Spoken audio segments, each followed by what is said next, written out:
Bonjour à tous, je m'appelle Fabien Thomasson, j'ai 31 ans, je suis père de 2 enfants, Séraphine, 5 ans, et Loukian, 3 ans.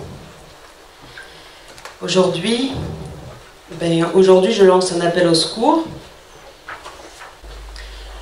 C'est par ces premiers mots que Fabien s'est exprimé lors de la conférence de presse et raconté son drame.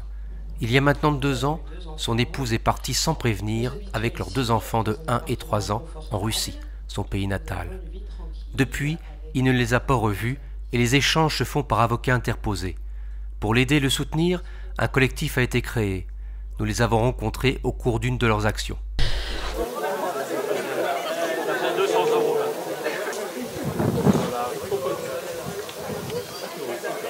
Donc l'idée nous est venue de créer un collectif de soutien pour Fabien l'été dernier, quand on voyait la détresse que lui et sa famille vivaient.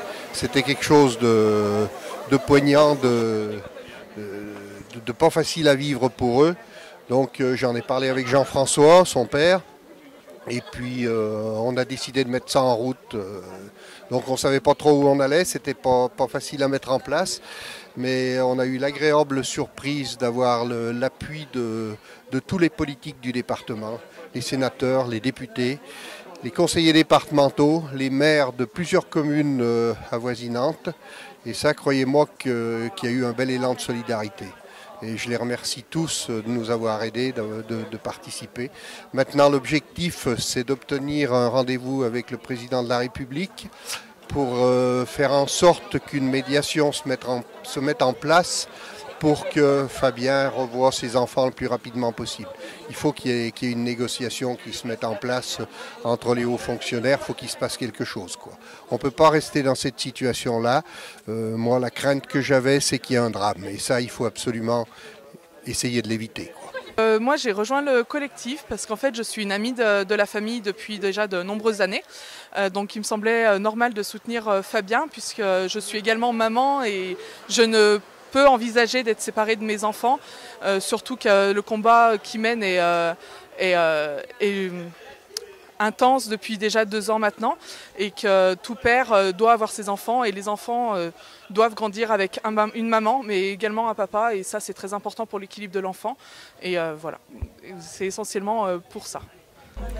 Stéphanie Thomasson, sœur de Fabien et membre du collectif, nous explique les différentes actions entreprises. Il a été décidé que la première action à mener c'était la création un peu d'une identité avec un logo. Le choix du nom du collectif également, donc pour les enfants de Fabien, parce qu'on se bat pour ses enfants. Et ensuite, la deuxième action, c'était d'être sur les réseaux sociaux, donc notamment sur Facebook, pour toucher un maximum de personnes.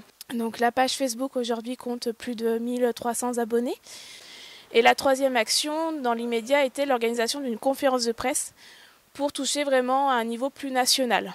On est aujourd'hui au sein du collectif plus de 70 personnes actives. Et au total, on est à peu près 2000 personnes de France entière et d'Europe. Il y a une action que j'ai oublié de citer qui est la lettre ouverte. Le collectif a écrit une lettre ouverte adressée au président de la République, M. Macron, pour solliciter un rendez-vous avec lui, pour lui exposer l'affaire, parce que Fabien lui a déjà écrit 2 lettres et qu'il n'y avait pas forcément de... Il a répondu, mais sans plus. Donc le but, c'est de solliciter un rendez-vous pour qu'il le rencontre, pour qu'il lui apporte déjà son soutien et puis voir si lui, de son côté, ne peut pas débloquer la situation qui aujourd'hui se trouve assez bloquée entre les 2 pays, entre la Russie et la France. Et la dernière action qu'on mène actuellement, c'est la réalisation d'une photo. Une photo à une date symbolique, puisqu'on est le 18 novembre et qu'il y a 2 ans, le 18 novembre, Fabien découvrait que ses enfants avaient été enlevés. Donc c'est une date très symbolique pour lui et pour l'ensemble du collectif aujourd'hui. Et la réalisation de cette photo, c'est pour toucher le plus grand nombre et créer aussi un peu de viralité parce que beaucoup de gens en France nous ont demandé qu'est-ce qu'ils pouvaient faire comme action. Et le but, c'est qu'un peu partout en France, la même photo soit reproduite, donc la nôtre servira de modèle. Et c'est pareil, c'est pour que ça revienne au maximum, créer un peu du buzz pour que le président de la République soit au courant et voie que ça bouge de notre côté et qu'il faut qu'il intervienne et au moins qu'il nous rencontre. Voilà. Aux dernières nouvelles, le sénateur de l'Ain, Patrick Chaize, a donné la lettre de soutien et le dossier de Fabien au président du Sénat, Gérard Larcher, pour une intervention auprès du ministre des Affaires étrangères et également au secrétaire d'État, Benjamin Griveaux, pour le président de la République. De son côté, le député Stéphane Trompille a remis la lettre ouverte et les signatures à un conseiller politique du président de la République, espérant qu'un résultat sera au rendez-vous, mais pour Fabien et le collectif, le combat continue.